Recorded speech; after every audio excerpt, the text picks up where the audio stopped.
Hello, thanks for joining the Tuesday edition of Journalist Hangout. I'm Ayodele Ozubaku. Today on the program, Lagos police arrest team involved in the shooting of Kolade Johnson. Governor Okorocha meets with President Buhari, makes case for zoning of National Assembly leadership to the southeast. And later on the show, Boko Haram insurgents set Chibok on fire. I'll be hanging out with Dari Odufaokon and Emeka Madunagu. If you're ready, let the hangout start now.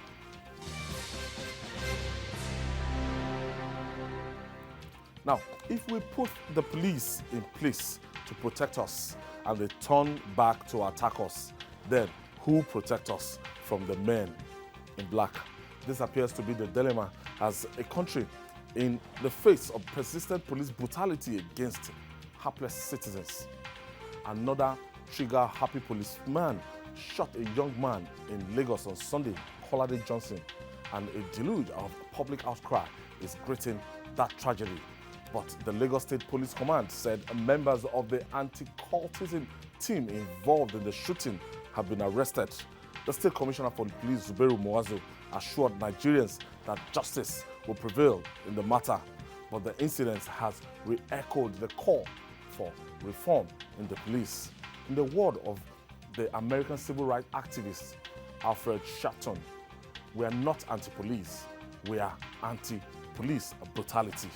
Now, gentlemen, the news there is that I saw it on the Twitter handle of the Senate President this evening before coming into the studio, and Senator Abubakar Bukola Saraki was quoted as saying, no, make no mistake, the 8th Senate remains committed to the passage of the police reform bill to ensure that our police force is more efficient and responsive to the needs of all Nigerians. Now, it said by Tuesday they are going to receive the police reform bill in the National Assembly.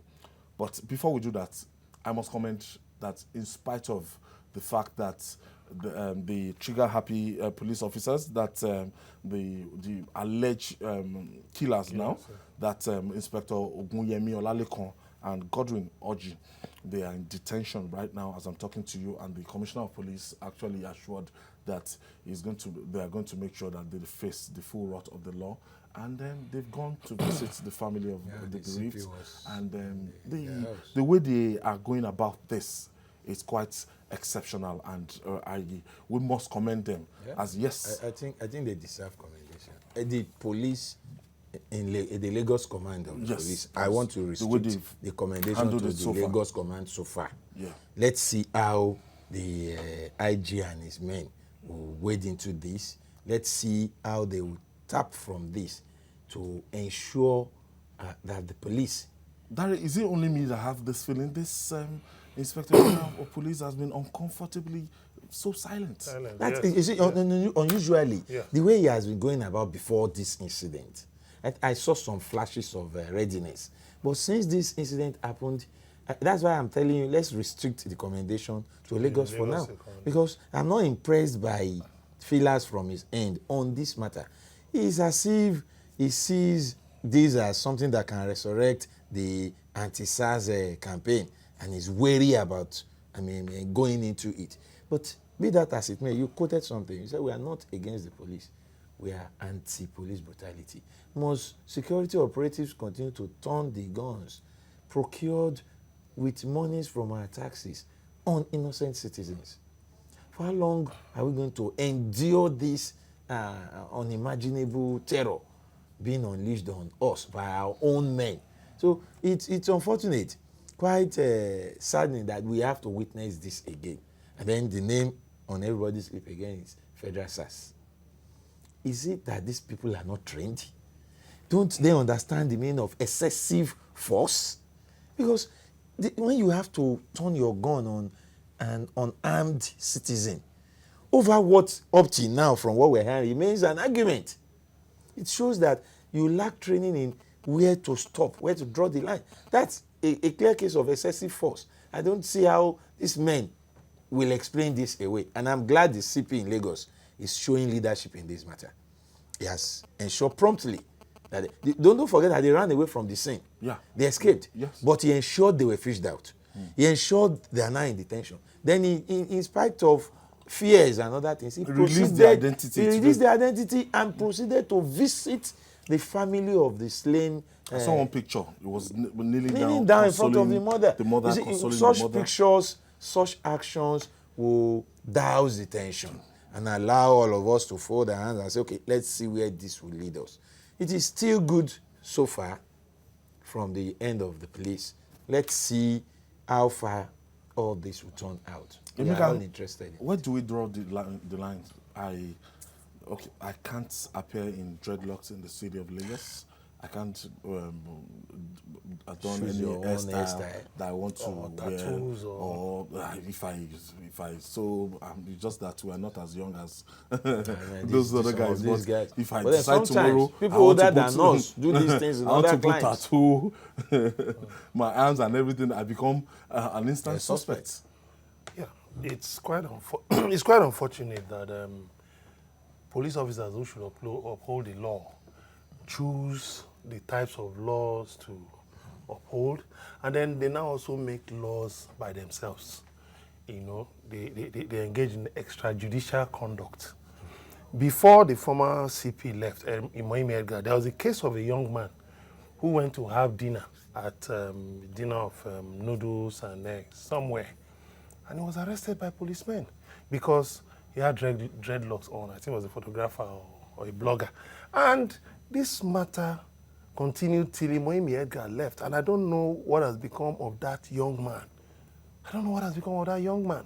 And this is unfortunate. Follow the law.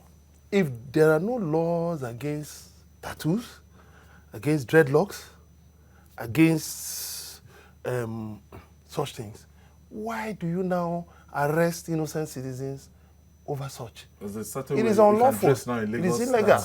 We have dress code in Lagos. They have no right. They have no right. They have no right. Because I've also seen policemen in Mohawk, in Lagos, in uniform. So why hasn't somebody arrested them? Why hasn't somebody arrested them? And well, first of all, let me express my condolences to the family of Kolade Johnson. Very, very unfortunate. You know, very, very unfortunate. And then, these special squads, some were saying SAS, the Lagos State Police Command said it's the anti-cultism. Do we need all these extra groups, this, that, and the other? What we know is the Nigeria Police Force. What are all these, the Special Task Force on special offenses and all that? All these things are a burden on the society.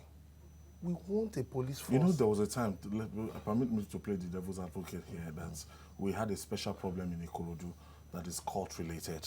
And at that time, maybe the police management actually felt that they need a special unit that would deal with court-like activities. And you know, most areas in Lagos go to Mushin, go to Fadi. But have they succeeded? Have they succeeded in putting it down? Even the commissioner of police said some days ago, he talked about the current court problems in Lagos. He talked about it. There are incidents in Ikorodu and some other places. With the deployment of these guys, has it stopped? Has it stopped? You cannot solve society's problems by force alone. Because we know there are a lot of factors, social factors, economic factors, that fuel crime, that fuel these things. But one thing we need to know is this: you cannot abridge the rights of citizens because you want to force Nigerians into a certain style. I am not for those things, those tattoos and dreadlocks. But under the law, if there is no provision that somebody carrying tattoos or dreadlocks or sagging your jeans should be arrested, why should you abridge the rights of such people? If you believe that if there's reasonable ground to believe that somebody is a cultist, fine, you can arrest the person, but not on the basis of appearance. Not on the basis of appearance. Are you telling me that all men in suits and brothers are gentlemen? Come on.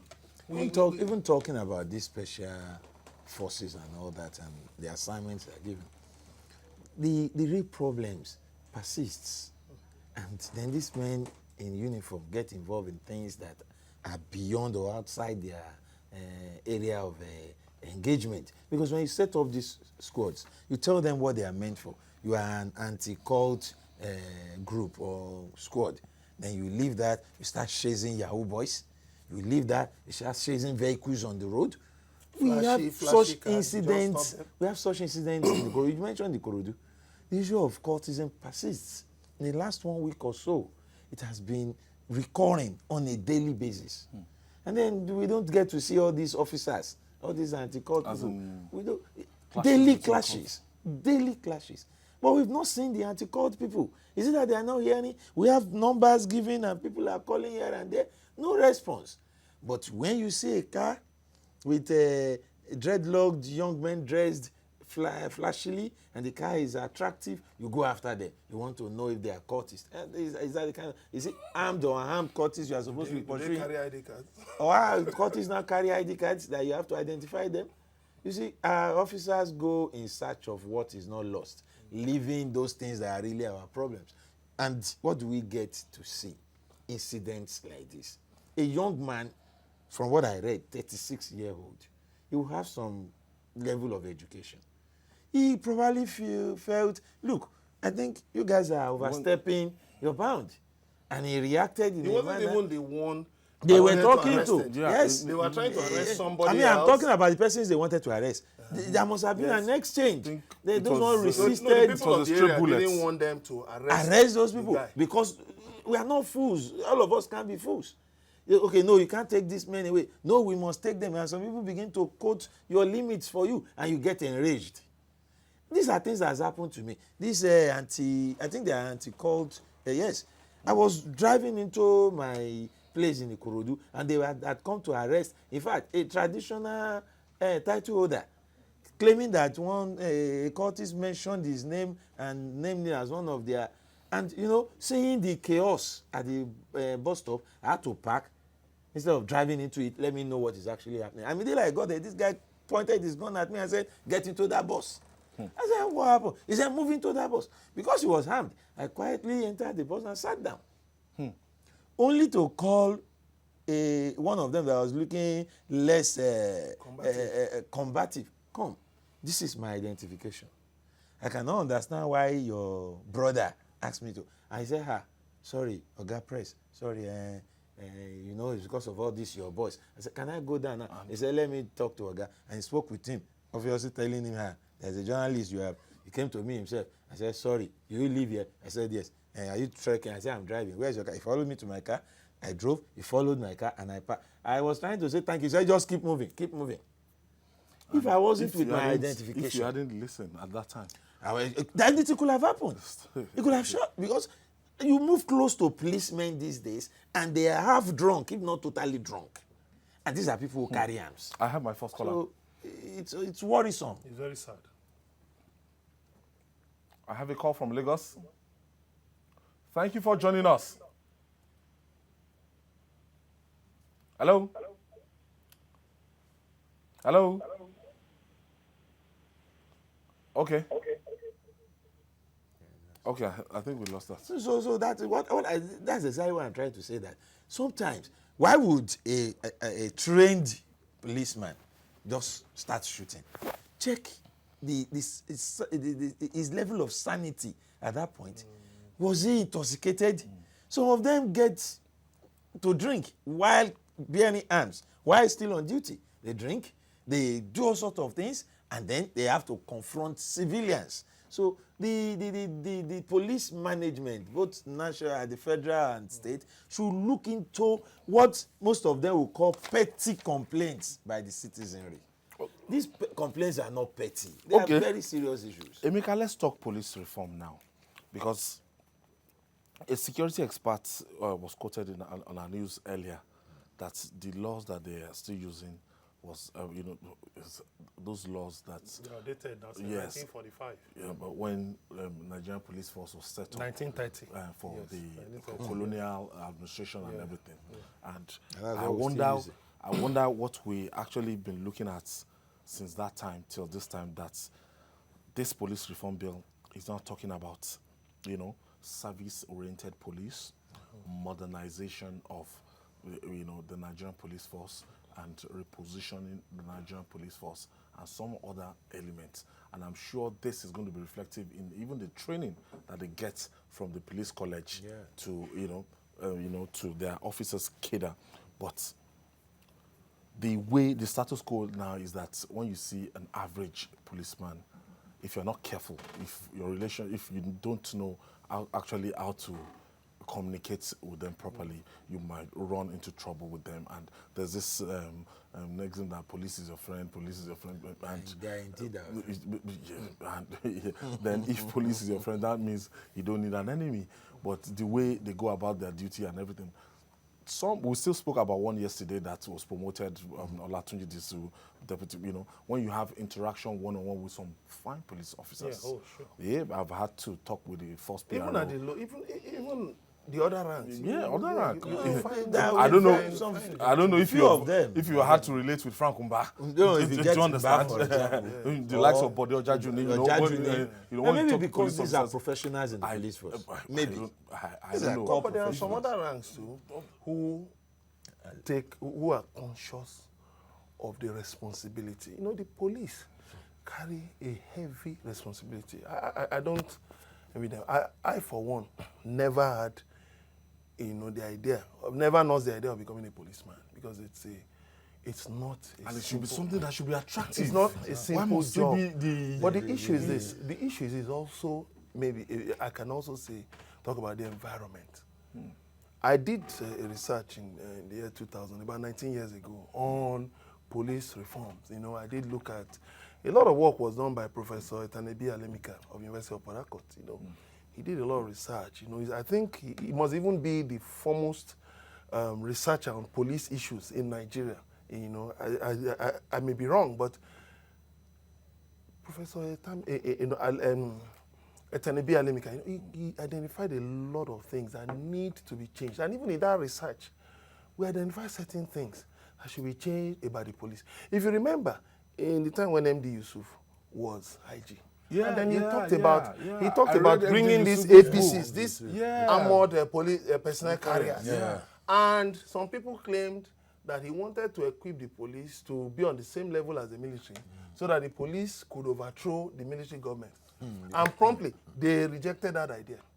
But you can see APCs today. So it also has to do with the thinking of people in positions of leadership. Professional force, that time. If you don't want to, if these people want to professionalize the police, it is not difficult. It's not difficult, but the issue is this.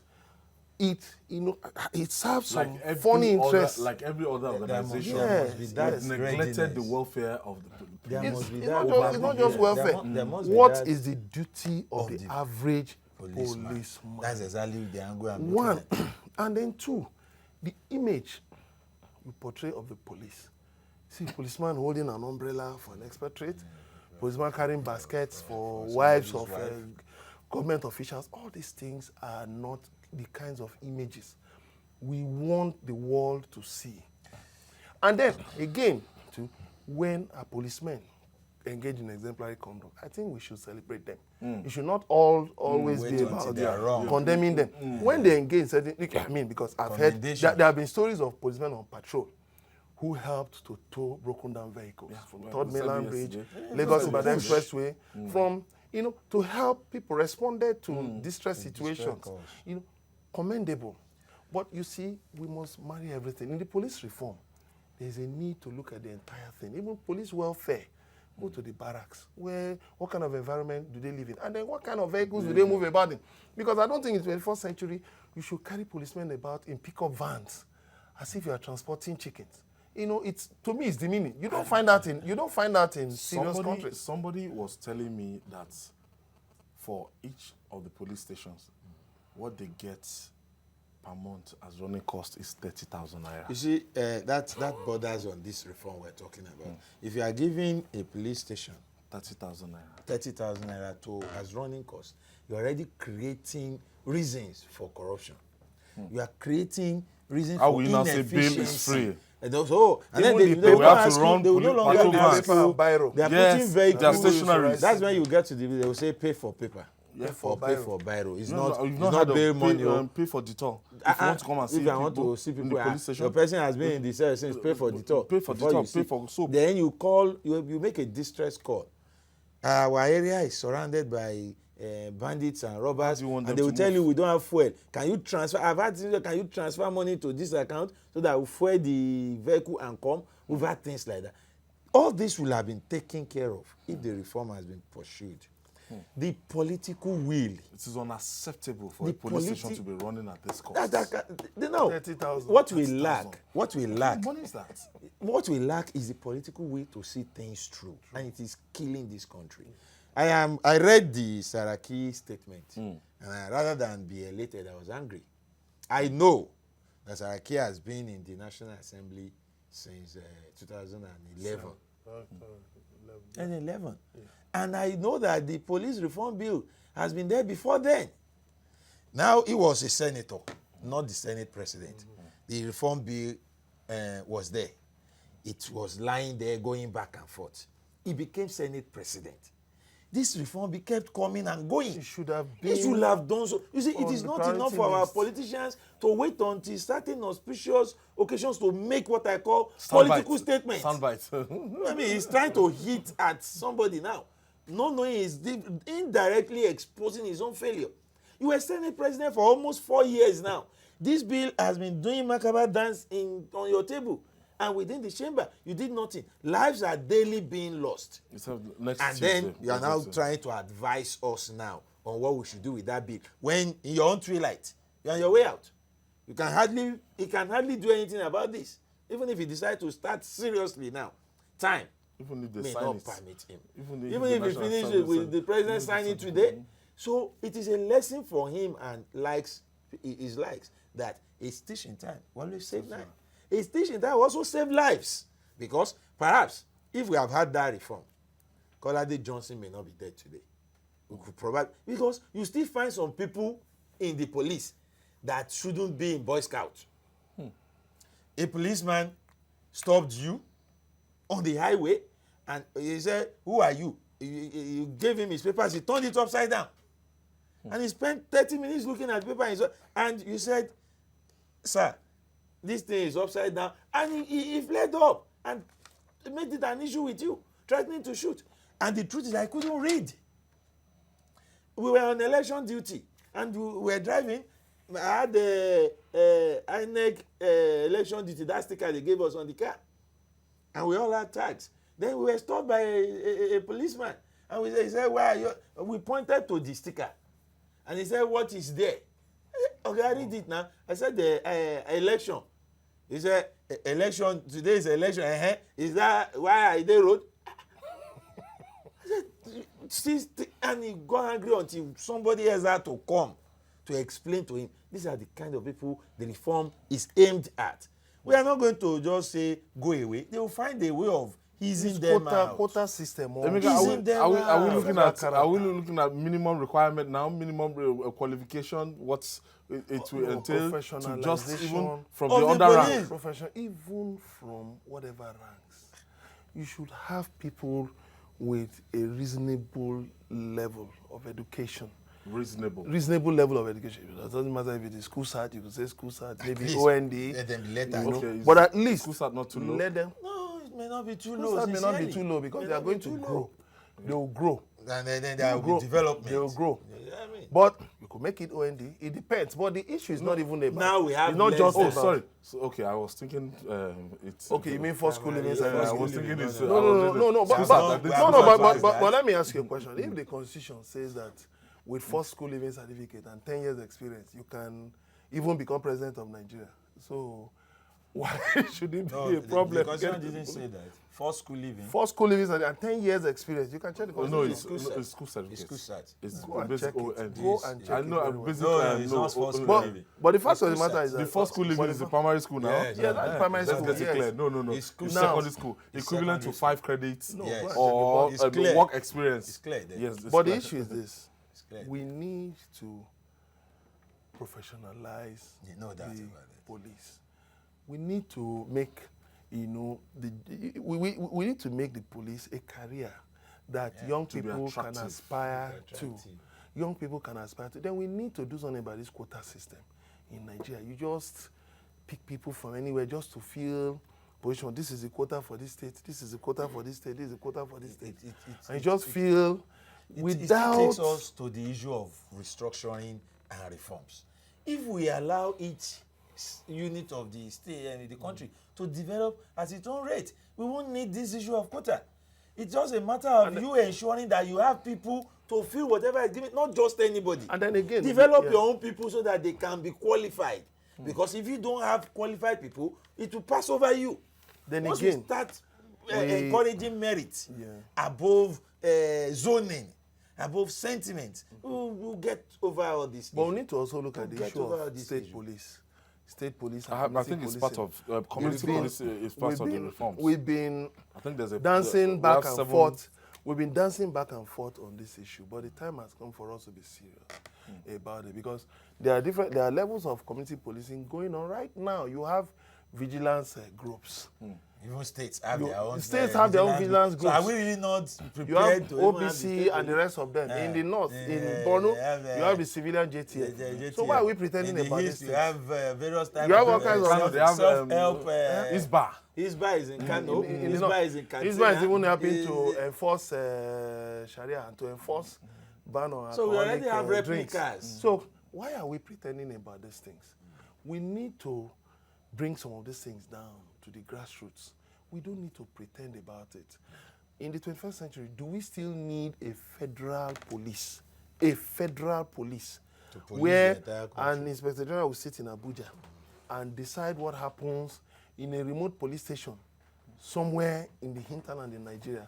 We need to look at some of these things and build layers. There should be layers from the federal to the state level. And then if we accept that state police, that we should bring in state police, then we should look at responsibilities. That, okay, if certain rules are flouted, the federal police has a right to step in, to intervene. If you place responsibilities alongside these such reforms, you will find out that the fears about state police will be misplaced. But at this point in time, we need some of those things. We need some of those things.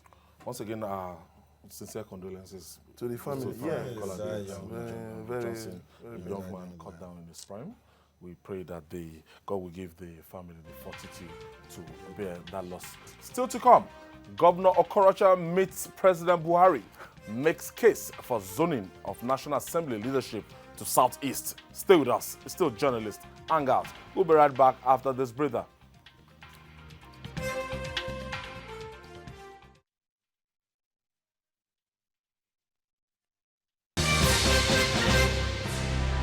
Welcome back. It's still journalist Hangout reaching you live from Television Continental. According to great Chinese leader Mao Zedong, politics is war without bloodshed, while war is politics with bloodshed. Imo State Governor Owele Anaya Rochas Okorocha is certainly fighting political battles of his life. The embattled Imo helmsman met behind closed doors with President Muhammadu Buhari at the presidential villa in Abuja on Monday. Speaking with newsmen after the meeting, Governor Okorocha was still in battle mode as he made case for the zoning of National Assembly leadership to the Southeast. According to him, the country will not be properly balanced if the region is not carried along in this regard.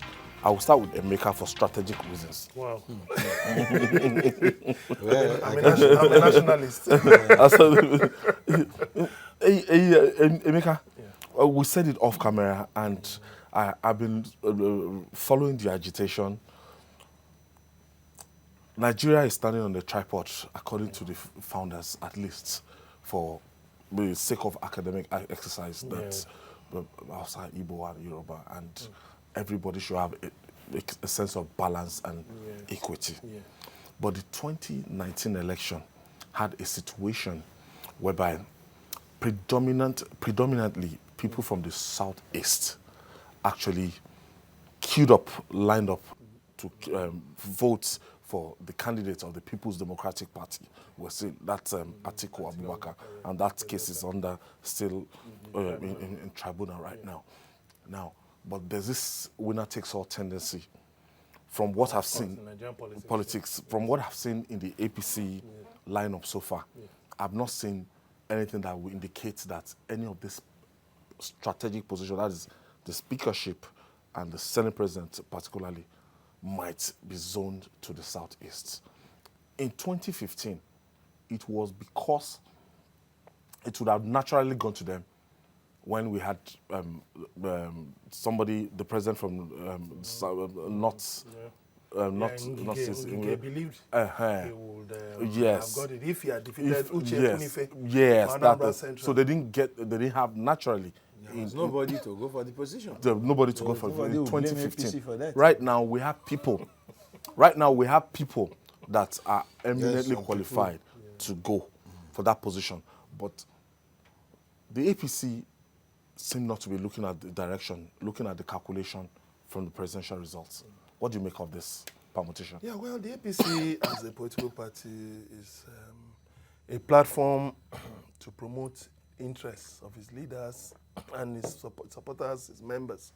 You know, so of course it's well within their rights to set their sights on, you know, areas they feel will best project their interests going forward. You know, I mean, of course, having labored so hard, you know, in the 2019 elections, you know, of course, elections are not a tea party. It's a lot of hard work.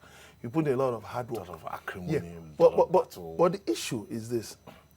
In deciding this, in deciding the positions for the National Assembly, particularly the Senate, you know, which has been very contentious, the issue of zoning again, like my brother talked about earlier, zoning, federal character, will see come into play. It's for equity, balance, and is a part of our national life that you can't do away, because everybody wants to have a say at the table. I mean, what is being said now is, okay, fine, if you leave the Southeast out, that means wherever Senate leaders gather, you know, to deliberate on issues concerning the country, and nobody from the Southeast will be there. The same thing that Nigerians have been talking about, the composition of this, talking about the security architecture of the country. Now, based on those factors, you expect that definitely the Southeast should be given an important position. But again, going to the call by Rochas Okorocha for Senate presidency, for Deputy Senate presidency, I believe, well, he's a politician. He has reasons for that. He said, one, so that the Southeast is not shut out. And then two, so that it also advance the interests of the APC beyond post-2019 politics. So now, talking about the fact that for the APC to expect to continue to make inroads into the Southeast, it should make attempts at, you know, getting the Southeast to the table. And don't forget again that PDP, at a point in time, you know, I think people in the Southeast felt they were not being properly, their interests were not being properly represented by PDP. And that's why you had parties like PPA, formed by Ojus Okalu. You had ABGA, formed by the late Dim Chukwuemeka Ojukwu. You had such parties came up. Don't forget, PPA won two states. Rochas became governor on the platform of ABGA. Obiano in Anambra became governor on the platform of ABGA. You saw Peter Obi. Peter Obi was governor on the platform of ABGA. And then Rochas moved to APC. So all these things, you see, politics is a, you know, things are always changing. You know, politics is a fluid matter. So the consideration should be there. Yes, that, okay, the Southeast should get a prime position. But you see, some people have been trying to denounce that call. Have forgotten the fact that some people are saying that the South should get the Deputy Senate presidency. And the only two people that they're looking at are Ali Mikena from Edo and then Ovie Omo Agege. And meanwhile, right now, Ovie Omo Agege's victory is being contested by a faction of the PDP led by Dr. Pat Otomi. So you find out that his own victory, APC, yes. So his own victory is still, is not standing well. Now, that leaves the man in Edo.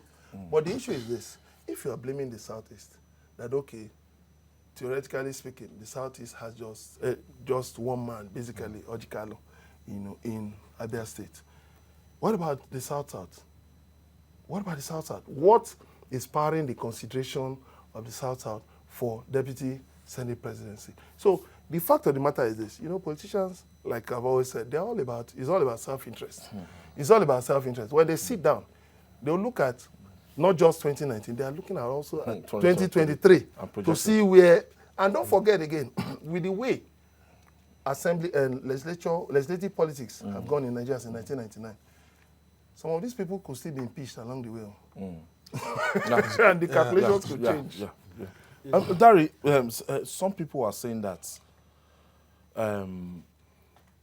calling for, a kind of balance and calling for Nigerians to be properly balanced and the thing should be zoned to the southeast by Rochas Okorocha, that could amount to, wanting to reap where you did not sow. You see, let me start with the call by Okorocha. Sincerely, I see nothing wrong in what he's saying. Yeah. Okorocha is an APC member. He's a party man. He sincerely believes that give us more, then we will reap more from the zone eventually. Yeah. It is okay. But what I'm trying to say is that what most people are clamoring for now and calling equity is actually equality. It's not equity. Equity is not same as equality. Equity is a situation where you allow everybody to benefit according to the proportion of their strengths and weaknesses. It is not a flat ground thing. You aid people to be able to benefit according to their strength. A situation where we have the South-South and the South-East voting massively for the opposition party. They have secured the 3 minority positions for themselves. Automatically, the PDP will choose minority leader, minority whip, and minority one more from these 2 areas, because that is where they have people. Now, but you also have YPP. YPP, no, who is technically defected to APC. You should follow. As he said, he has not hidden the fact. So, and look, the situation is they will get the minority positions. That's a strength for them. Now, if the ruling party now gives them the majority positions again, at the end of the day, you realize that they are going to have more positions in the National Assembly than actually those who voted for the majority party. That is something to ponder on. We should not ignore the minority positions as if they are not existing. That is one. 2, talking about the position being zoned. People are talking as if the Southeast has been ignored by the APC. That's not true. We talk about prime positions. All principal offices in the National Assembly will attend leadership meetings. And the APC in its zone is zoned the chief whip to either the Southeast or the Southwest. Zoning the deputy chief whip to either the Southeast or the South, meaning that if the Southwest picks one, the Southeast picks the other. But they believe that all these positions are not as prominent as, you see, that is where we are having problem. When we begin the main position, after speakership this, or the Senate president, after these principal positions, we are already talking about prominence now. Then we'll start talking about juicy committees. For how long are we going to start this?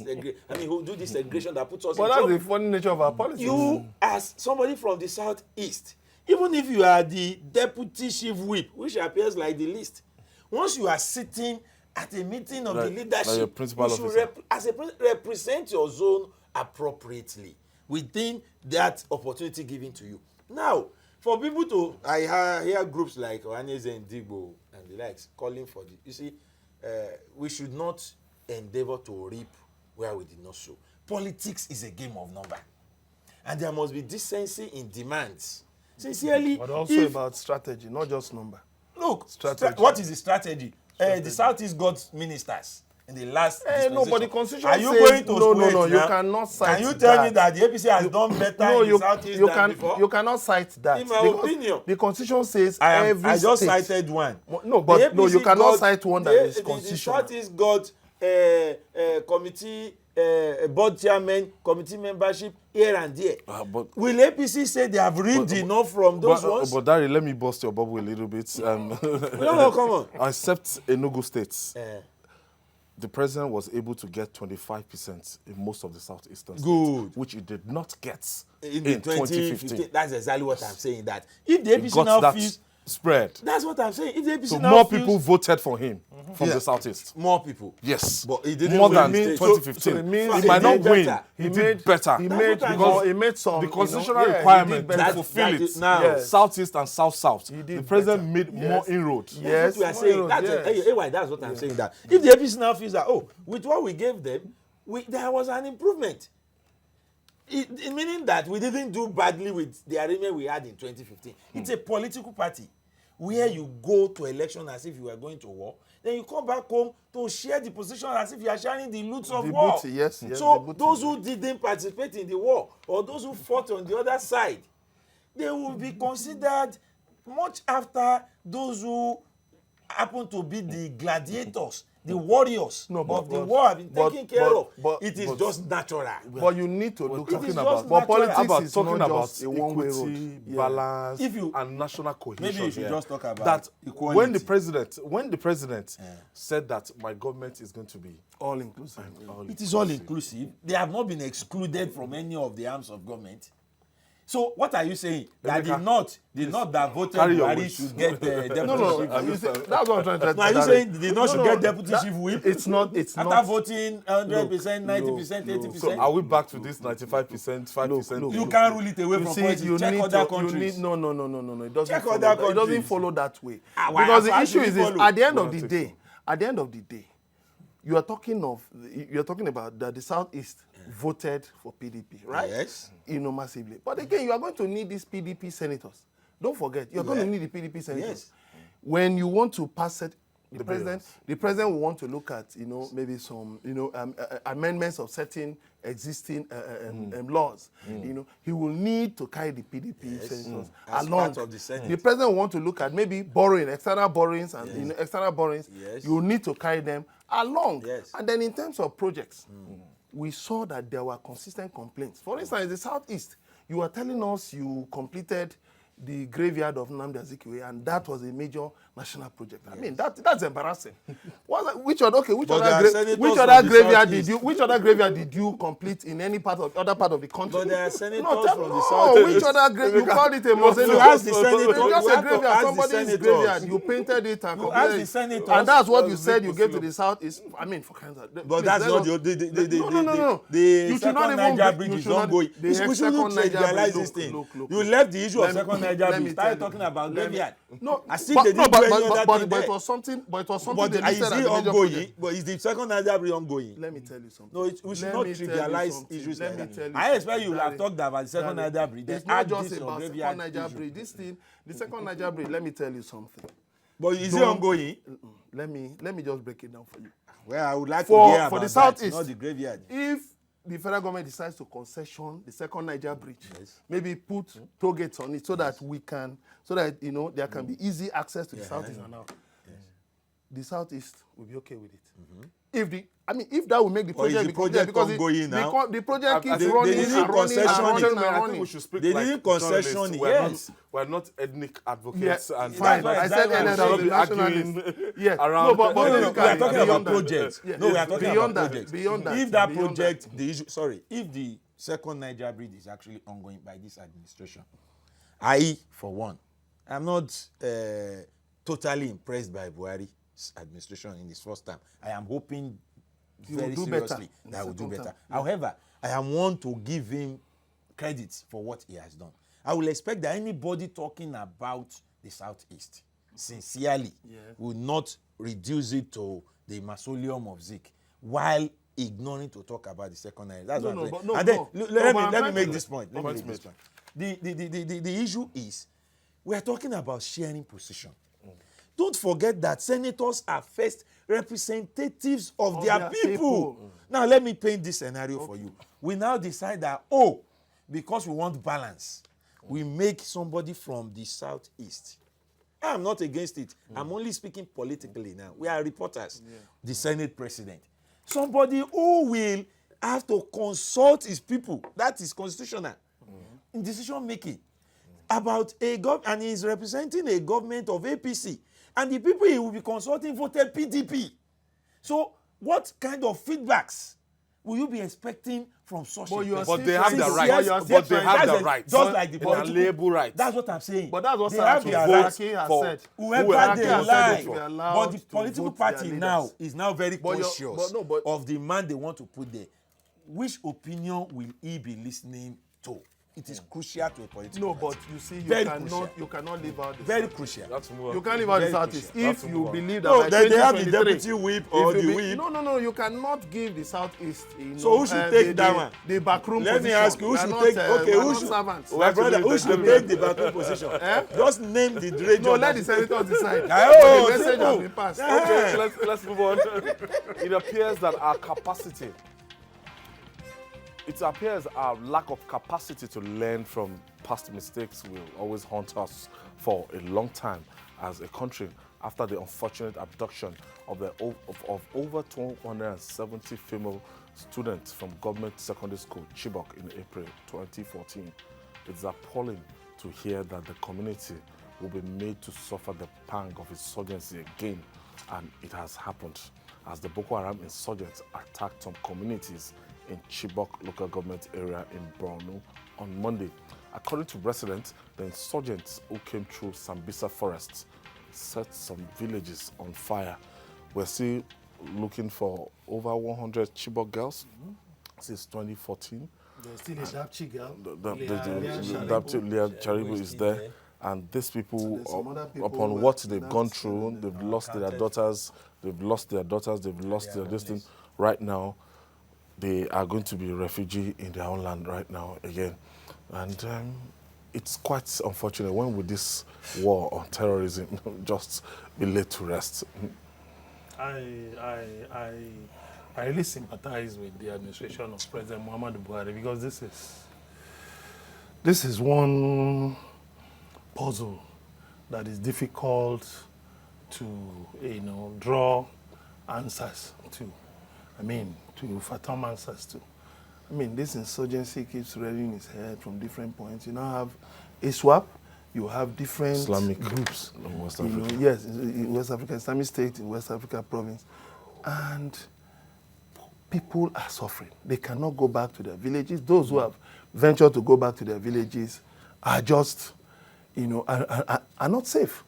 So they've returned. the government needs Most of them are back to the government needs to really do something about it, because I fear that we might get to a situation where the people themselves rise up and take an armed role in this insurgency. It's not just about the civilian JTF. There could be, there's theory of unintended consequences. It could not be that as a result of deprivation, as a result of the pains they've gone through, agony they've gone through, the people themselves might even decide to take their destiny in their hands, get arms, and then now join the struggle. And then Nigerian government will not just be looking at ending the insurgency, but also quelling a a civilian-led counter-insurgency and counter-insurgency campaign. And that is something dreadful to think about. Government needs to take some steps. And again, government must step up its game in terms of internationalizing the effort to counter this insurgency. We cannot continue to carry this burden alone. It's just as if it's just Nigeria are really serious about this thing. Other countries are just playing cool. Yes, their forces engage Boko Haram and that's all. So what's the international community doing? What is it doing about these things? We're talking about humanitarian problems in that region. And yet, all we just hear, just aid and all that, there should be some military assistance, serious, heavy military assistance from the international community. Because this thing has got to end. Chibok under attack again.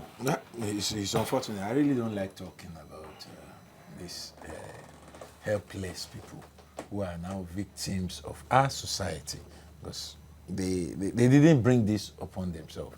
And I am worried that it has to be Chibok again. Is it that, like you said, your intro. We simply cannot learn from what has happened in the past. Of what use then is history to us. Chibok shouldn't come under attack. Chibok now almost now symbolizes the entire war. The mere mention of Chibok outside the shores of this country, people remember Boko Haram.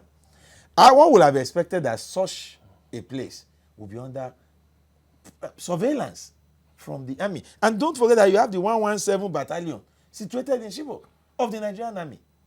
It's there.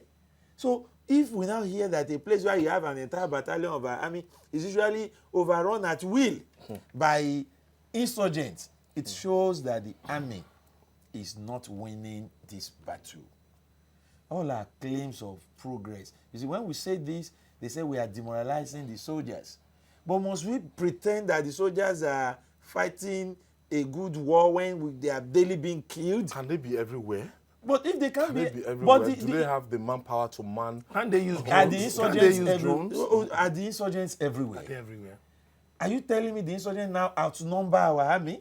What I'm saying is that a situation whereby our military guys, they are involved in operation in like 30 states, over 30 states around the country, Then, and they are still But should faced. that, If should that be the case? if we divide our army into 30, we should be able to fight and defeat a fighting force like Boko Haram if we are a serious country. Sincerely, that is my take on this. Now they come in to Gatam Warawa, they burn the place down. They had time to kill, maim, and then burn. And then the help did not come for the people. Will these people ever see themselves as Nigerians being protected by Nigeria again? When this war eventually ends, how will the people of this area see us as Nigerians and the country called Nigeria? Will it be said that we were there for them at times like this? If the army cannot protect them, who will? Protect them. Who will protect them? If they have to cry, all they do every time is to nurse their wound. After this, there will be some visitations here and there. Then everybody will forget about Chibok again. We'll go our way. Boko Haram will come again. We need to take this war more serious. We need to approach it with more seriousness. We need to give these people a sense of belonging that stay here, you will never again will you be attacked. Until we are able to say that and we get it done, then we are not yet a country fighting terrorism. We are not yet asking for help. We've been saying it on this program. If it takes international help to end this thing, let's humbly ask for it. Emeka, We have been asking for help, but the point and is, they've been giving. well, but in It's terms not of when they military, in commit terms of ground military, troops. no, That's when they need to commit So ground troops. if we have What help, about- why are we not? But why are we not even using drones? Why are we not using more technology?